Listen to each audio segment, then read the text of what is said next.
आज हम बात कर रहे हैं रूस यूक्रेन युद्ध में रूस के अस्तित्व पर आखिर खतरा क्यों मंडरा रहा है। और रूस के अस्तित्व पर खतरा मंडराने का मतलब हो गया कि दुनिया की आधी आबादी अब बर्बाद होने वाली है। और दुनिया की आधी आबादी अब बर्बाद क्यों होगा ये भी मैं आपके सामने ये बातें स्पष्ट करूंगा। लेकिन उससे पहले कि अगर आप नए हैं और हमारे चैनल पर पहली बार आए हैं तो हमारे चैनल को लाइक और सब्सक्राइब जरूर कर दें और हाँ शेयर कराना। शुरुआत में रूस के राष्ट्रपति पुतिन ने जिस तरह से यूक्रेन को हल्के में लिया था और इन्होंने कुल 15 दिन का टारगेट रखा था यूक्रेन को जीतने के लिए, अब इसका दाव इसी के ऊपर भारी पड़ रहा है।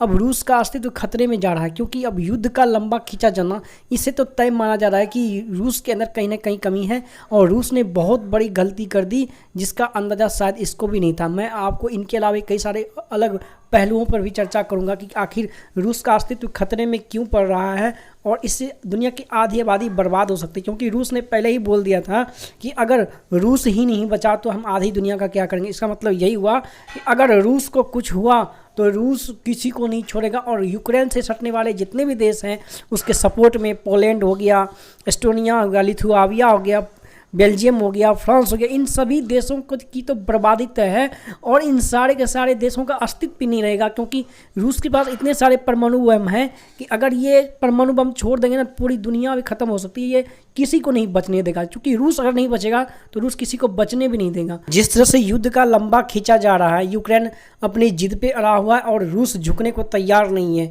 और इस युद्ध का लंबा खींचे जाने का मतलब है कि रूस के पास अब हथियारों की कमी होने लगी है। दोस्तों, यूक्रेन को तो नाटो देश से मदद मिल रही है और अमेरिका भी इसके सपोर्ट में और इसके अलावा कई सारे ऐसे देश हैं जो कि ज़्यादातर देश इसके यूक्रेन के सपोर्ट में नहीं, रसिया के सपोर्ट में कोई भी नहीं है। और ऐसे में रसिया अकेला पड़ता जा रहा है और रसिया के पास जो है हथियारों की भारी संख्या में कमी हो रही है।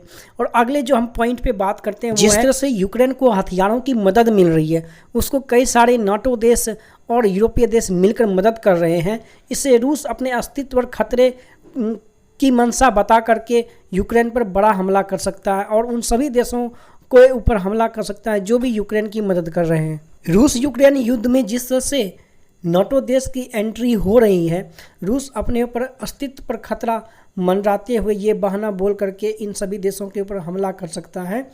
और जिस तरह से संयुक्त राष्ट्र संघ की शांति सेना का दखल हो रहा है इस युद्ध में, इसे भी रूस अपने अस्तित्व पर खतरा मंडरा रहा है ऐसा बोल करके हुआ जो है इन सभी देशों के ऊपर हमला करके इन्हें भयंकर तबाह कर सकता है।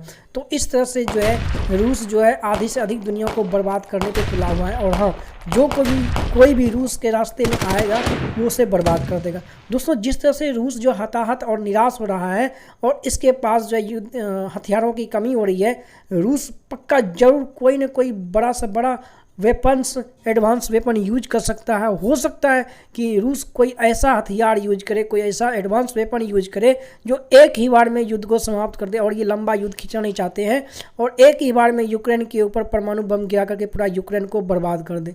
दोस्तों, अगर आपको हमारी वीडियो अच्छी लगी तो हमारे वीडियो को लाइक कर दें और हमारे चैनल को सब्सक्राइब कर दें। हमारी वीडियो को देखने के लिए थैंक्स फॉर वॉचिंग।